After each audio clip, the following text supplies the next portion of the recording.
بن کے رحمت یہ پھر چھا گیا، کیسے تجھ سے کروں سامنا، گر رہا ہوں ذرا تھامنا۔ خوش آمدید کہتے ہیں آپ کو۔ ایک معصومانہ سوال ہے، ہم اکثر پوچھتے ہیں نا کہ اللہ ہدایت دے، اللہ نے اس کو ہدایت دی، یا لوگ اس طرح کی بات کرتے ہیں، ہاں میں فلاں کام کر لوں گا، روزے ابھی نہیں رکھ سکتا، اللہ ہدایت دے گا کر لوں گا، اللہ ہدایت دے گا عمرے پہ چلا جاؤں گا، حج کر لوں گا۔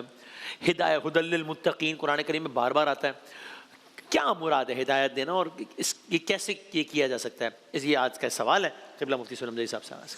بسم اللہ الرحمن الرحیم، صلی اللہ علیہ وآلہ وصحبہ وبارک وسلم۔ دیکھیں، ہدایت وہ انمول چیز ہے اللہ تعالیٰ کی طرف سے جو پیسہ جو ہے وہ پیسے سے خریدی نہیں جا سکتی، اس کو پرچیز نہیں کیا جا سکتا۔ یہ اللہ تعالیٰ جسے چاہتا ہے اسے عطا فرماتا ہے۔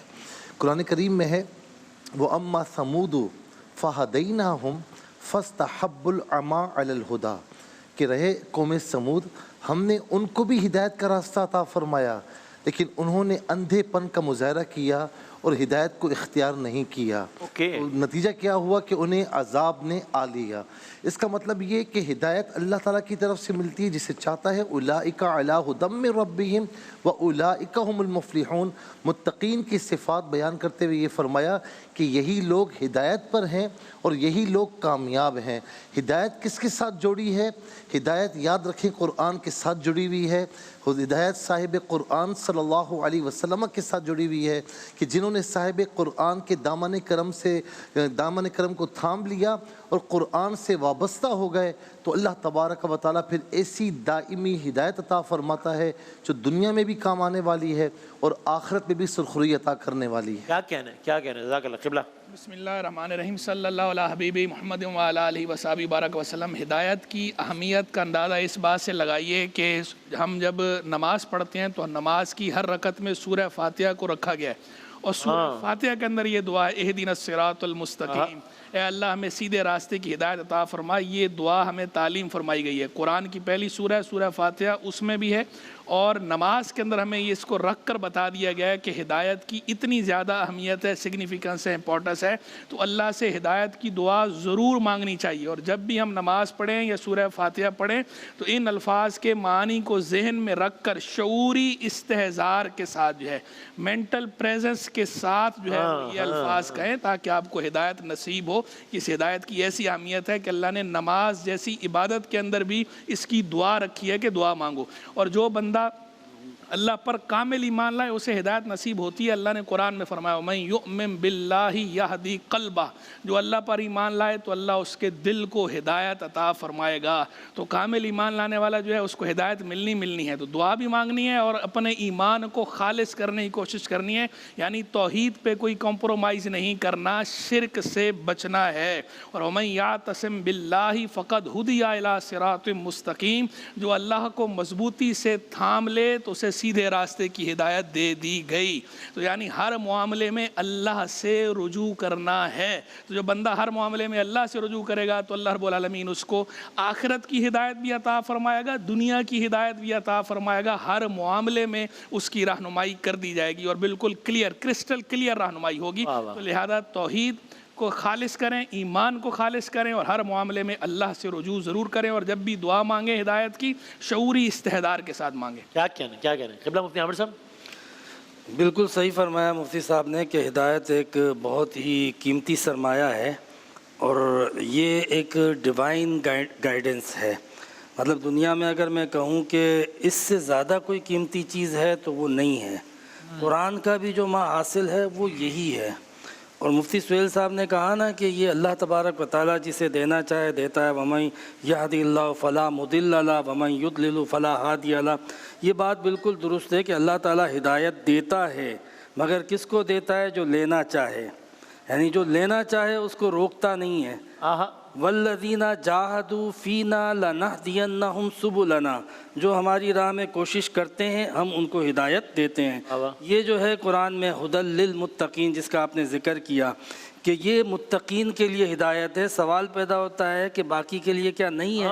تو یہاں پہ تقوی کا وہ درجہ مراد لیا گیا ہے، یعنی منیمم لیول، کہ جس کے اندر یہ صلاحیت ہو نا کہ جب حق اس کے سامنے آ جائے تو وہ انکار نہ کرے۔ یہ تقوی کا منیمم لیول ہے۔ یعنی اس وقت رات ہے، کوئی کہے کہ نہیں میں نہیں مانوں گا تو پھر ہدایت تو کچھ نہیں ہو ملے گی۔ سکتا پھر۔ ہاں جی، لیکن اگر جو دن کو دن اور رات کو رات کہتا ہے اس کو ہدایت ملے گی، لازمی ملے گی، ڈیفینیٹ ملے گی۔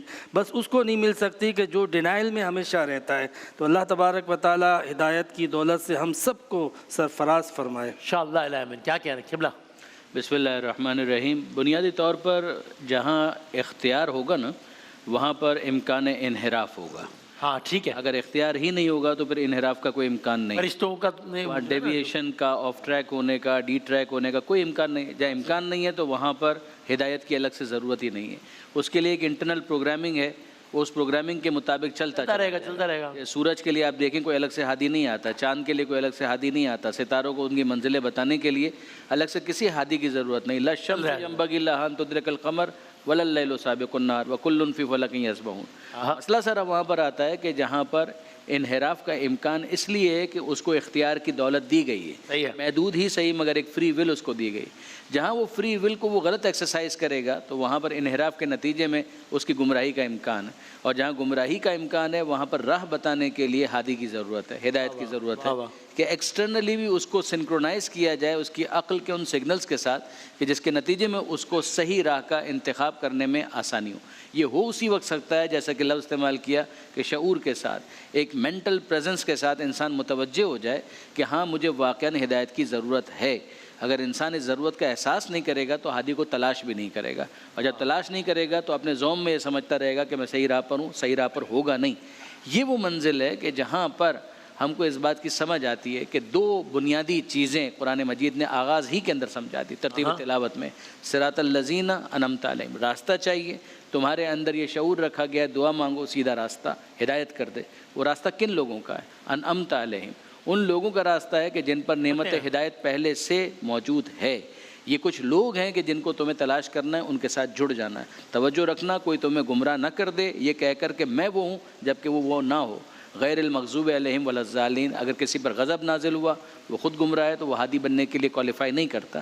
اور پھر اس کے بعد ذالک الکتاب لا ریب فیہ ھدی للمتقین، کہ یہ کتاب ہدایت ہے ان لوگوں کے لیے کہ جن کے اندر منیمم درجہ، جو مفتی صاحب نے لفظ استعمال کیا کہ کم سے کم ایک درجہ تقویٰ کا ان کے اندر موجود ہو، فکر نجات ہو، جو کوشس ہوں اپنے فیوچر کے بارے میں، اپنے مستقبل کے بارے میں۔ یہ وہ افراد ہیں کہ جب وہ تلاش کریں گے تو پروردگار عالم ان کو گرنے نہیں دے گا۔ ان افراد کی اس فطری پکار کو جسے لفظوں میں ڈھال کر اس کو سکھایا گیا تھا انہیں وہاں پر پہنچا دیا جائے گا کہ جن سے تمسک کے نتیجے میں وہ ہدایت کو پا بھی لیں گے اور ان کے پیچھے پیچھے چل کر وہ اس جگہ پہنچ جائیں گے جس کو نجات کہتے ہیں، فلاح کہتے ہیں، اور یقیناً یہ فلاح وہ ہوگی کہ جس میں سند ملے گی۔ اولئک هم المفلحون، یہ کامیاب اور کامران افراد ہیں۔ کیا کہنا ہے؟ جزاک اللہ، بہت نوازش، بہت بہت شکریہ۔ اور آج ہم نے اس طرح ایک اور یہ نشریات اپنے اختتام کو پہنچ رہی ہے۔ اب کل جو ہماری نشریات ہوگی، ظاہر ہے کل ایک اور طاق رات ہے، یعنی کہ شب 23 رمضان المبارک ہوگی کل، تو اس اعتبار سے کل خاص اہتمام ہوگا انشاءاللہ۔ کل ہماری معمول سے طویل دورانی کی نشریات ہوگی۔ کل ہم انشاءاللہ 2:30 کے بجائے 1:30 پر نشریات کا آغاز کریں گے، سحر کی نشریات کل انشاءاللہ رات 1:30 بجے یا صبح 1:30 بجے جو بھی کہہ لیجیے، 2:30 نہیں بلکہ 1:30 پر اس کا آغاز ہوگا، اور انشاءاللہ اذان فجر تک سلسلہ جاری رہے گا۔ ایک وقفے کے بعد اذان فجر انشاءاللہ۔ ماہ رمضان یوں آ گیا، بن کے رحمت یہ پھر چھا گیا۔ کراچی اور اس کے مضافات میں سحری کا وقت ختم ہوا چاہتا ہے۔ دیگر شہروں کے افراد اپنے مقامی وقت کے مطابق روزے کی نیت کریں۔ روزہ رکھنے کی دعا۔ وبصوم غد نويت من شهر رمضان، میں ماہ رمضان کے کل کے روزے کی نیت کرتا ہوں۔ اللہ اکبر، اللہ اکبر، اللہ اکبر، اللہ اکبر۔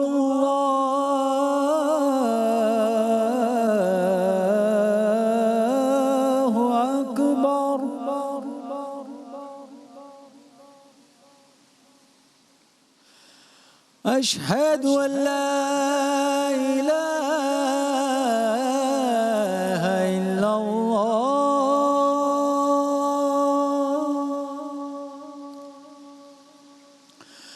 أشهد أن لا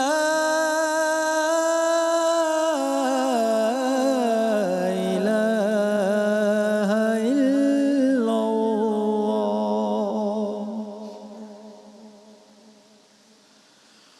أشهد أن محمدا رسول الله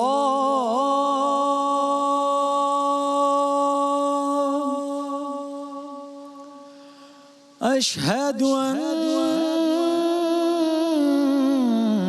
محمدا رسول الله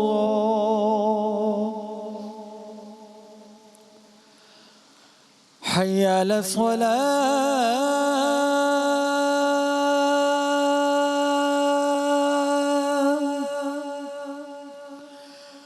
حي على الصلاة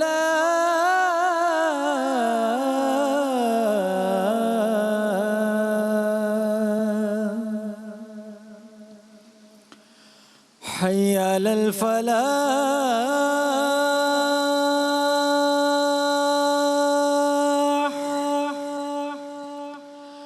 حي على الفلاح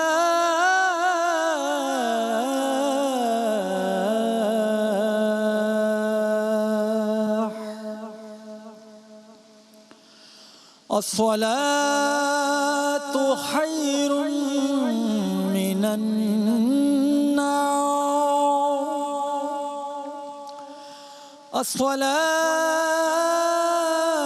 الصلاة خير من النوم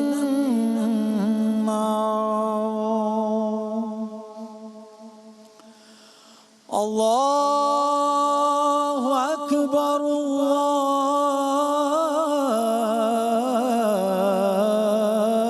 الله أكبر لا إله إلا الله اللهم رب هذه الدعوة التامة والصلاة القائمة آت محمدا الوسيلة والفضيلة والدرجة الرفيعة وبعثه مقاما محمودا الذي وعدته وارزقنا شفاعته يوم القيامة إنك لا تخلف الميعاد. جزاک اللہ. بہت نوازش. جناب وسیم وسیع صاحب نے اذان فجر دینے کی سعادت حاصل کی اور ساتھ ہی ہم اہلیان پاکستان نے اپنا 22واں روزہ اختیار کر لیا ہے الحمدللہ. دنیا کے کئی ممالک میں آج 23واں روزہ اختیار کیا جائے گا. گزر رہی ہیں ماہ مبارک کی ساتیں بہت تیزی سے. اس کا ایک ایک لمحہ بہت اہم ہے. اللہ تعالیٰ ہمیں اس کو بھرپور انداز سے یوٹیلائز کرنے کی توفیق عطا فرمائے انشاءاللہ. کوشش ہوتی ہے روزانہ کسی نہ کسی نبی کی دعا سے, کسی نہ کسی قرآنی دعا سے. ظاہر ہے وہ دعا ایک ہم مانگتے ہیں, ایک کسی نبی نے مانگی ہو تو ظاہر زمین آسمان کا فرق ہے. ایک دعا کہیں لکھی ہو, ایک دعا قرآن میں لکھی ہو, زمین آسمان کا فرق ہے. تو ہم کوشش کرتے ہیں ایسی کسی دعا سے اختتام کریں. یہ سورہ آل عمران ہے, آیت نمبر 37 یا 38. حضرت زکریا علیہ السلام کی دعا ہے. بسم اللہ الرحمن الرحیم. ربی حبلی من لدنک ذریۃ طیبہ انک سمیع الدعاء. ربی حبلی من لدنک ذریۃ طیبہ انک سمیع الدعاء. میرے مولا, اے میرے رب, مجھے اپنی جناب سے پاکیزہ اولاد عطا فرما.